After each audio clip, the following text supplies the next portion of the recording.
제21강 순서입니다. 113쪽 위에서 둘에 여섯 일곱째 줄입니다. 지금 우리는 알렉산드리아 학파에 대해서 공부하고 있습니다. 알렉산드리아라고 하는 고대의 아주 유명한 도시에서 활동했던 기독교 지도자들의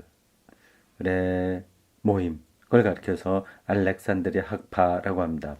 알렉산드리아는 지난번에 제가 아주 작은 실수를 한 것 같아요. 알렉산드리아 얘기를 하다가 지금은 그게 아주 크게 쇠망한 도시였을 거다 얘기를 했는데, 그래서 찾아보니까 아직까지도 큰 도시더라고요.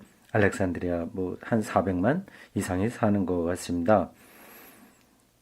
예, 알렉산더 대왕이 자기 이름으로 만든 여러 도시들 중에 하나인데 아주 대표적인 도시가 바로 나일강 유역에 있는 알렉산드리아입니다. 거기에 있는 학자들이 아주 역사적으로 굉장히 깊으니까 기독교만이 아니라 초기 기독교만이 아니라 유대 학자들도 많았습니다. 70인역 구약 그거를 번역한 사람들도 알렉산드리아에 있는 유대인 학자들입니다. 자, 우리는 알렉산드리아 학파의 대표적인 학자들을 공부하게 되는데, 요 앞부분에서는 신플라톤주의 여기 하고요. 곧 이어서 클레멘스, 오리게니스 이런 사람들이 나옵니다. 이게 중요한 초기 기독교 학자들이었습니다. 혼은 물질의 도움을 얻는다면 자립될 것으로 믿었기 때문에 물질을 향했다.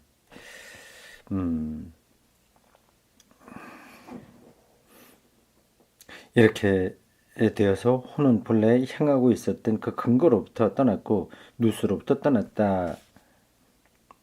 이런 말들이 이렇게 딱 잡히지 않죠. 고대 신플라톤주의 사상을 지금 설명하고 있는 겁니다. 네, 누수, 혼, 물질, 에이도스 이런 단어들이 많이 나오죠. 그런 것들이 이렇게 딱 손에 잡히는 건 사실 아니에요. 이게 관념적인 겁니다. 실제 일에 근거한 관념이죠. 관념이라고 해서 무조건 허황되다고 하는 뜻은 아닙니다. 이 세계가 그만큼 다층적이고 아주 심층적이고 광범위하기 때문에 어떤 한두 개의 개념으로 그걸 다 정리해낼 수가 없는 거예요. 그래서 수많은 학자들이 이런저런 방식으로 그걸 설명한 겁니다. 그게 각각 철학 학파들로 나타난 거죠. 근데 이러한 일들은 앞으로도 계속될 겁니다. 아직 다 끝나진 문제가 아니에요. 지금 현대 물리학자들이나 생물학자들, 심리학에 이르기까지 모든 사람들이 다 그것들을 이제 찾아보려고 노력을 하고 있습니다. 근데 그게 그렇게 끝나지가 않습니다. 학자들이 거기 가까이 가는 것만큼 세계는 더 깊어져요. 그러니까 그게 끝나지 않는 싸움을 싸우고 있는 거다. 그렇게 말할 수 있습니다. 이게 피투적인 존재로서의 인간의 한계라고 할 수 있습니다.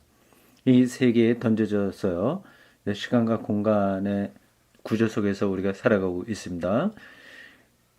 근데 그거를 벗어나서 이 전체를 조망할 수 있는 능력이 사람에게는 없는 거죠. 그래도 꾸준하게 이제 그러한 노력을 해야 되죠. 예.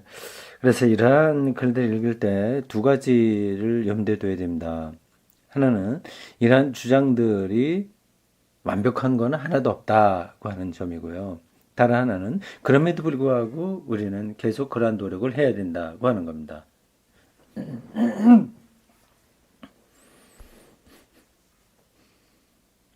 그러나 이제야 혼은 그가 떠나왔던 근거로 돌아가기를 열망한다. 이 혼은 사랑이 가득 차서 사랑할 가치가 있는 하나, 일자, 곧 혼의 근거며 원천이 되는 것으로 올라간다. 이 사랑은 에로스이지 아가페는 아니다.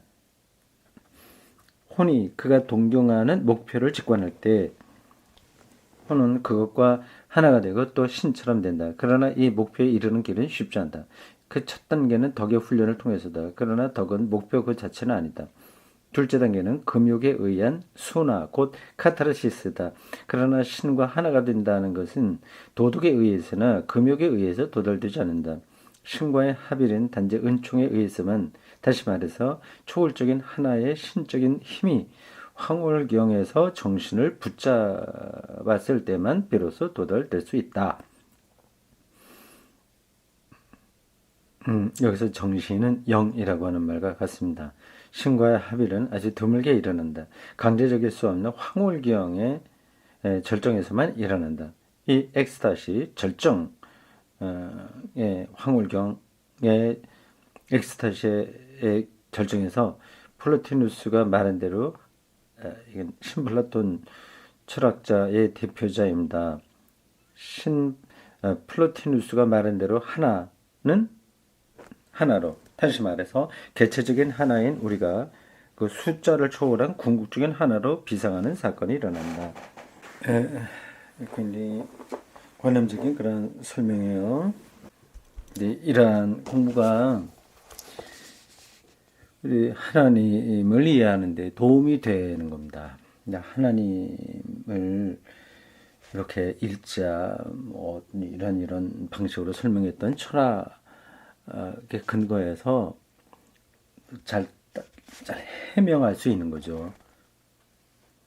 그 다음 패라 그럽니다. 모든 그리스의 철학은 텔로스, 번역으로는 테로스라고 되어 있는데 TELOS, 테로스라기보다도 텔로스, 그렇게 발음하는 게 좋습니다. 이 철학은 텔로스, 곧 인간 존재의 내적 목적을 물었다. 이 텔로스라고 하는 단어 자체가 목적이니까요. 그렇게 말할 수 있습니다. 인간 존재의 내적 목적을 물었다. 인간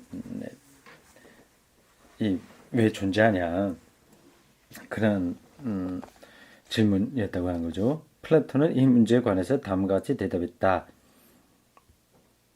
네, 헬라어 문장이에요. 그 뜻이 이렇습니다. 될 수 있는 대로 신을 닮아가는 존재가 되는 것. 신을 닮아간다고 하는 사상이 플라톤이 말하는 인간 존재의 목적이라고 하는 겁니다.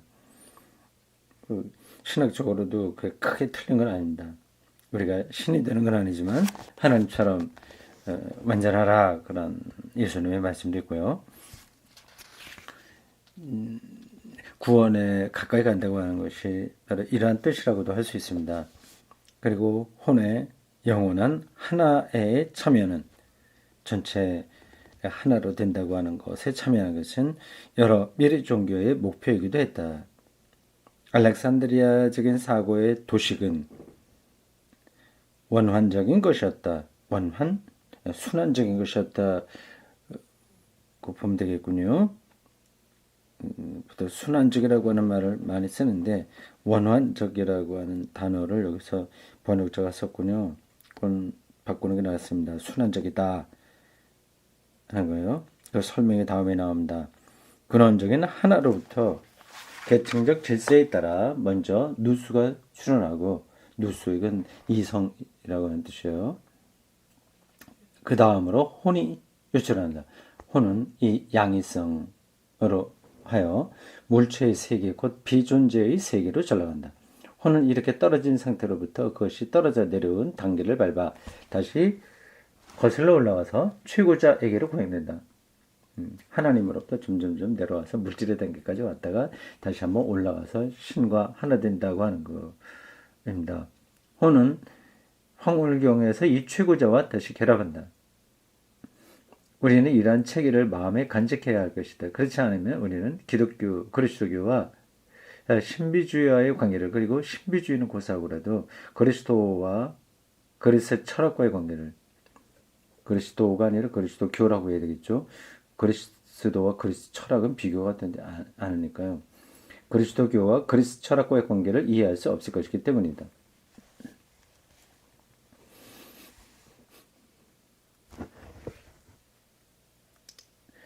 자, 이제 구체적으로 사람 이름이 나옵니다. 클레멘스예요. 2번 알렉산드리아의 클레멘스. 신플라톤주의의 체계는 우리가 신비주의와 그리스 철학 일반과 그리스도교의 관계를 이야기를 원하는 한 기억해 둬야 할 것이다. 플라톤주의죠. 신플라톤주의는 약간 줄어들었던 플라톤주의를 새롭게 부각시킨 철학이에요. 그러니까 기본적으로는 플라톤주의라고 할 수 있습니다. 근데 그 신플라톤주의와 플라톤주의의 차이를 제가 지금 설명하기는 어렵네요. 잘 들어오지가 않습니다. 네, 넘어가고 책을 좀 따라가 보도록 하겠습니다. 신플라톤주의 체계는 알렉산드리아에서 이루어진 철학이다. 머릿속에 정리하십시오. 알렉산드리아, 이게 그러니까 기독교 신학에서만 아니라 초기 기독교 그 당시에 유럽의 정신사에서 아주 중요한 도시였다고 하는 겁니다. 알렉산드리아에서 신플라톤주의 체계가 이루어졌다고 하는군요. 그 대표자의 한 사람인 암모니우스 사카스는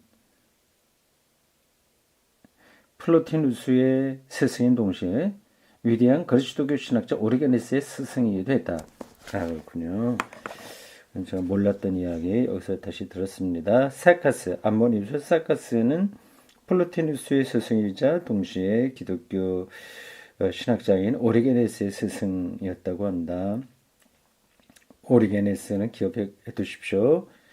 오리게네스와 클레멘스는 알렉산드리아의 캐시스 학교의 출신이다. 오리게네스와 클레멘스가 같은 학교 출신이군요.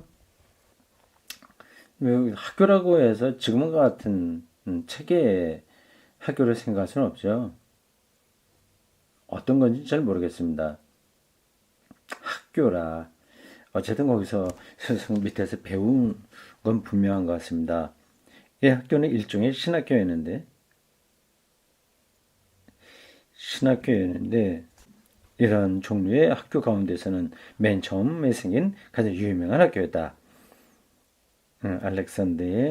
알렉산드리아의 카테케시스, 그게 신학교였군요. 이 학교의 최초 위대한 교사는 알렉산드리아의 클레멘스였다. 클레멘스. 각주에 보니 클레멘스가 216년에 그 이전에 죽었군요. 주저로는 그리스도인에게의 공고, 또 교육자 실록이 있습니다. 실록, 새로운 녹색이라고 하는 건데 이게 무슨, 그건 아닌 것 같은데 녹은 이건 이게 무슨 녹자인가요? 모르겠네. 하여튼 세 권의 책이 있습니다.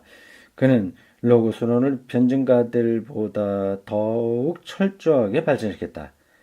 이 점에서 그는 플라톤주의자보다 스토아주의에 더 의존하고 있다. 신은 수적으로 이해되는 하나, 둘, 셋, 넷 할 때에 그 하나를 초월해 있는 하나다. 로고스는 신의 모든 계시의 매체다. 클레멘스는 로고스란 인간을 사랑하는 신의 기관이라고 불렀다. 따라서 로고스는 과거에서나 현재에서나 인류의 교육자다. 인류를 가르친다. 신적인 것의 계시의 힘, 인 로고스는 인간의 정신 속에서 끊임없이 활동하고 있다. 로고스는 유대인을 율법으로 교육하고 그리스인을 철학으로 교육하고 다른 민족들은 또 그밖에 다른 방법으로 교육한다. 이러한 모든 역할을 하는 걸 가리켜서 그 기관이 그걸 가리키는 기관이 로고스라고 하는 거죠. 그렇게 보이는 건 아닙니다. 근데 그걸 증명해봐라. 이건 뭐 나름대로 논리적으로 설명을 할 수 있지만 그것은 보이게 증명하는 건 아닙니다. 로고스라고 하는 개념을 이 사람 이렇게 폭넓게 교육의 핵심 기관으로 설명하고 있는 겁니다. 뭐 언어학이라고도 할 수 있겠죠. 그러니까 오늘 현대 철학, 언어 철학의 근거에서도 이게 틀린 말은 아닙니다. 언어가 모든 곳곳에서의 교육을 가능하게 한다. 이렇게 말할 수 있습니다. 로고스는 결코 모든 사람에게서 없어지는 경우가 없다. 신은 결코 자기 계시를 빠뜨리는 일이 없다. 클레멘스는 여기에서 철학을 교육자라고 말했지만 이 철학이란 결코 그 자신은 스토아 철학에 가장 가까웠지만 어떤 특수한 철학을 의미하지 않는다. 예. 그는 모든 철학자 가운데 들어있는 진리를 생각하고 있는 것이다. 예, 그게 스토아 철학에서 이야기하는 이제 로고스라고 하는 거죠. 그렇기 때문에 그는 그 저서에서 성서 종교와 함께 그리스 철학을 나란히 놓을 수가 있었다. 그의 사상 가운데 많은 그리스 철학의 요소가 성서의 자리와 섞여있다. 그는 그리스도교를 철학에 도입했을 뿐만 아니라 삶의 철학적인 방식에 도입하기도 했다. 클레멘스에게서 철학한다는 것은 완전한 삶을 탐구한다는 것을 의미한다. 그러니 종교적일 수밖에 없는 거죠. 고대 말기에 그리스인에게서 철학자로 산다는 것은 될 수 있는 대로 신을 닮는 사람이 되기를 갈망한다는 것을 의미한다. 그래서 클레멘스에게 철학한다는 것은 로고스에 따라서 산다는 것, 뜻 있는 이성적인 삶, 곧 의미의 참 삶을 사는 것을 의미한다. 네, 이걸 우리 기독교적으로 얘기하면 예수 그리스도를 통한 생명 충만한 삶이라고 할 수 있죠. 의미에 가득 찬 삶. 이건 생명 충만한 삶인 거예요. 충만감.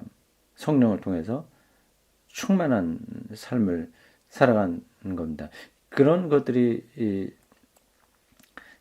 로고스, 클레멘스가 이해하고 있는 로고스론하고 연관되는 거죠.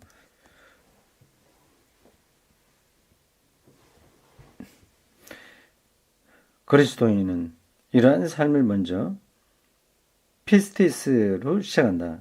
신앙이라는 뜻이거든요. 피스티스로 시작한다. 피스티스는 신앙이란 말로 번역하기에는 충분하지 않다. 충분하진 않다. 그러나 그 말로 사전적으로 번역할 수밖에 없습니다. 피스티스는 신앙의 힘 안에 있다는 것을 의미한다. 그렇군요. 피스티스는 신앙의 힘, 단순히 신앙이 아니라 신앙의 힘, 삶의 능력 가운데 있는 걸 의미합니다. 이런 의미에서 신앙은 새로운 존재에 참여하고 있는 상태다.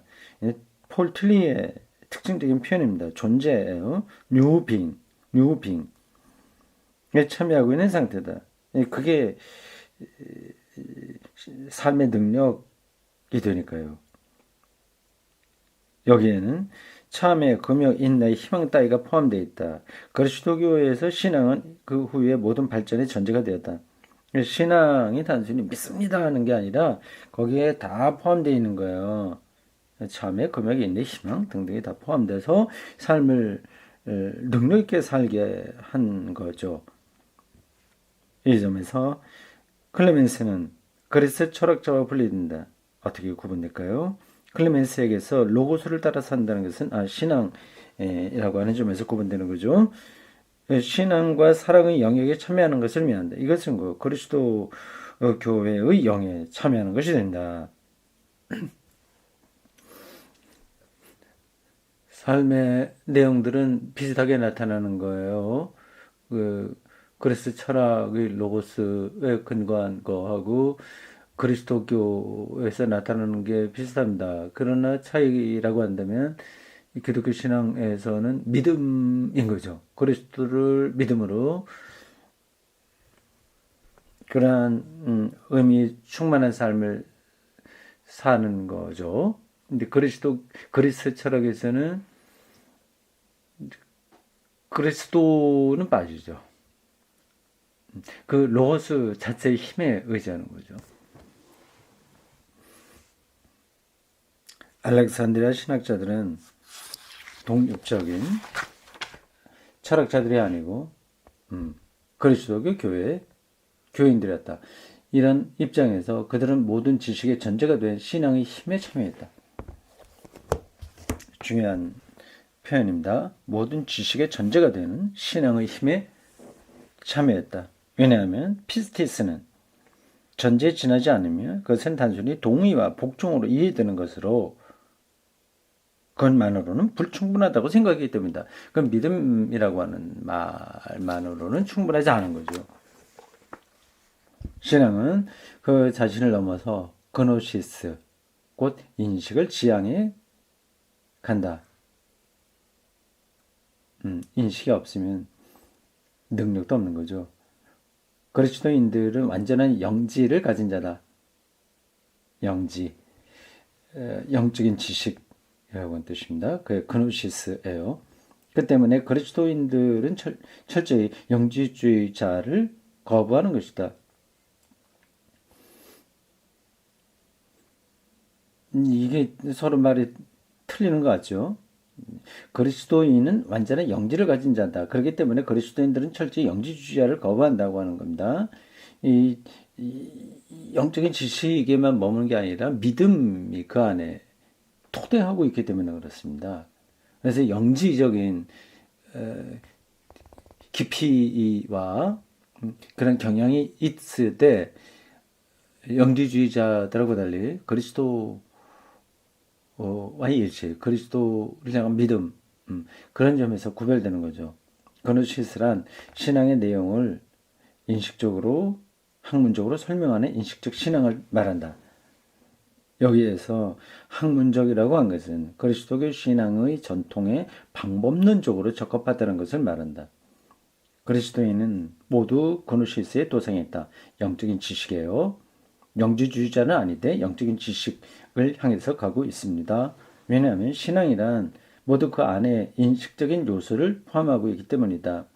단순히 열광적으로 믿는 게 아니라 신비로운 그리고 영적인 지식을 포함하고 있는 거죠.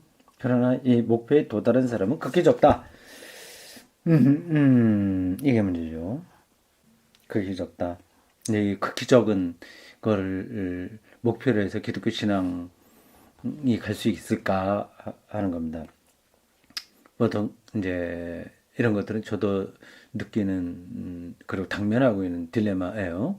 이제 설교가 어렵다고 생각하는 사람들이 있습니다. 그리고 그러한 신학적인 설교가 저는 일제 무식인 분들에게도 과연 설득력이 있겠냐. 만약 그렇지 않다면 그 소수의 엘리트들만을 위한 지적인 엘리트들만을 위한 설교가 될 수 있는 거 아니냐는 건 반론입니다. 이게 이제 좀 어려운 문제예요. 저는 이제 두 가지로 대답할 수 있습니다. 하나는 일제 무식이라고 하더라도 그래도 궁극적인 진리에 대해서는 설명하는 방법이 조금 미숙하다면 모를까 그런 걸 전제하면서 잘만 설명하면 전달이 된다는 것입니다. 얼마나 공부를 많이 했냐 안 했냐, 지적인 엘리트냐 아니냐 하는 것은 근원적인 진리를 깨닫는데 결정적인 요인이 아니다라고 하는 거죠. 두 번째는 결국 그 깨우침의 세계에 들어가는 것은 결국 소수일 수밖에 없다는 것입니다. 구약 성경에도 늘 남은 자, 소수자를 이야기하거든요. 그래서 이 두 가지의 긴장이 있겠죠. 지나치게 엘리트주의로 나가는 것도 문제이되 너무 대중적인 데로 나가는 것도 문제다. 이 두 사이에 긴장 균형이 필요하다고 봅니다. 이 목표에 도달하는 사람은 극히 적다. 완전한 사람이란 클레멘스가 말했듯이 교회의 기준에 따라서 영지를 가진 자들 뿐이다. 완전한 영지를 가진 자의 최고선은 신의 인식이다. 신인식이다. 신의 인식이란 분석이나 논증에 의해서 얻어진 이론적인 인식이 아니고, 그것도 필요하지만 거기에 머무는 거 아니고, 신의 참여이며 에피스테메, 곧 학문적인 인식이 아니고 고노시스, 곧 신비적인 인식이다. 에피스테메, 단순히 정보와 자기 논리에 대한 인식이 아니라 영적인 인식이라고 하는 거죠. 고노시스란 자유로운 사변에 바탕을 두지 않고 교회와 신에게 참여에 바탕을 둔다. 전통이 캐논 혹은 캐논이며 캐논이 기준이다. 그래서 교회는 어머니다.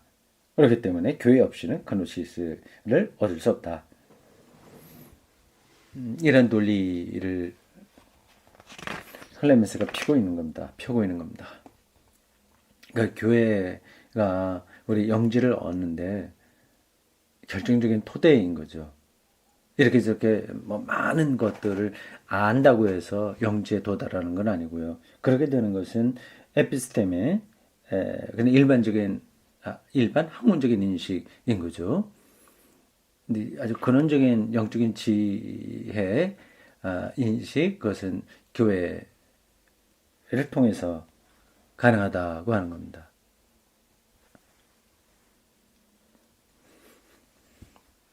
일리가 있는 말입니다.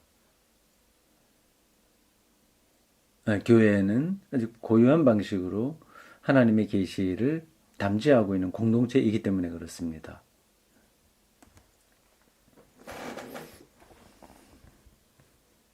그 다음 116쪽 밑에 새롭게 시작되는 패러그래프입니다. 그리스도교는 과거의 모든 가치를 통합하고 있었던 신플라톤주의와 절충하지 않으면 안 되었다. 그리스도교는 신플라톤주의의 여러 가지 사상을 흡수하지 않으면 안 되었지만 동시에 그것을 극복하지 않으면 안 되었다. 이런 방식으로 기독교가 2000년을 지내왔고 지탱해왔고 자기 정체성을 확보해 왔습니다. 주변의 여러 사상들을 흡수하지만 거기에 매몰되지 않고 극복하는 거죠.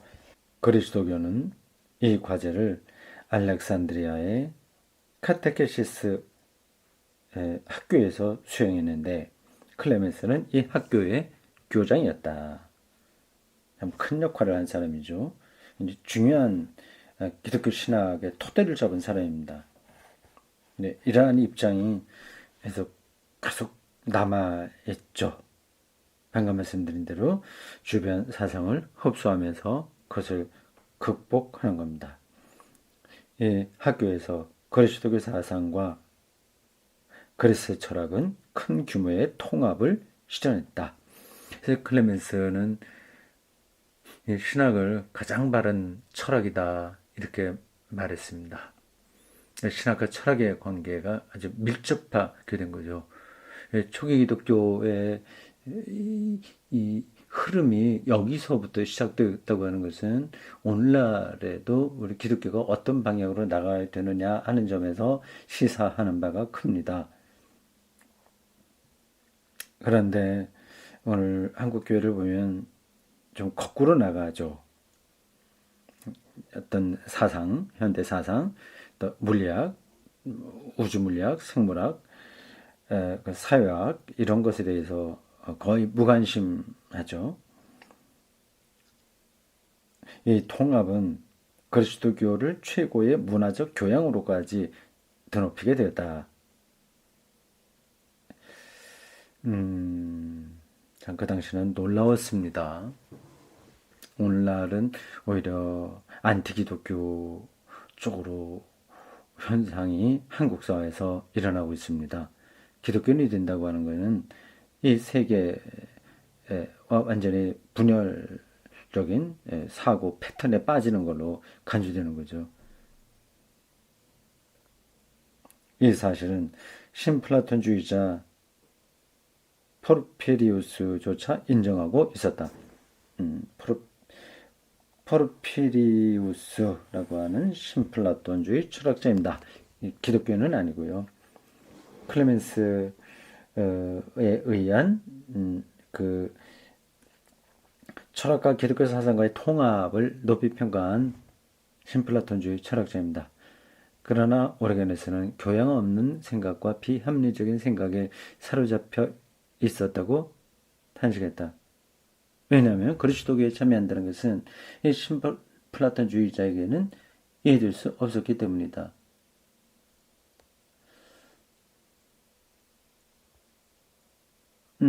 포르피리우스가 이렇게 오리게네스를 비판했다는 말인가 보죠. 신플라톤주의자로 있으면서 그리스도교인이 된다고 하는 것이 포르피리우스는 이해할 수 없는 거니까요.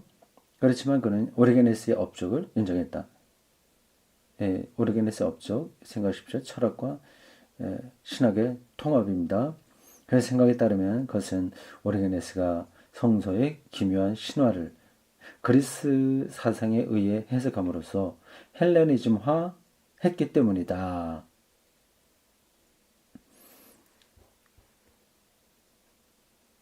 헬레니즘은 이제 알렉산더에 의해서 평정된 이 주중의 연안의 이 새로운 제국에서 새롭게 부각되었던 그리스 철학을 가리킵니다. 네, 신플라톤주의하고도 연관이 되는 거죠. 클레멘스와 오리게네스는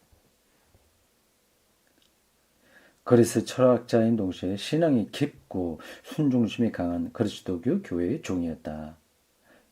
그들의 이 두 요소가 서로 결합된다는 사실에 아무런 회의도 가지지 않았다.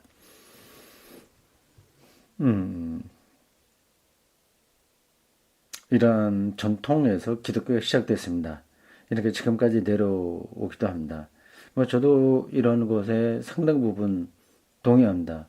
그러나 신학과 철학이 꼭 통합될 수만 없다. 그거 보죠. 그것도 여러 갈래로 생각을 해야 되기 때문에 좀 복잡합니다. 어쨌든 이 알렉산드리아에서 활동했던 클레멘스와 오리게네스가 이 신플라톤주의 철학을 신학에 접목하는데 아주 결정적인 역할을 했다. 그거를 우리가 오늘 공부한 겁니다. 여기까지입니다.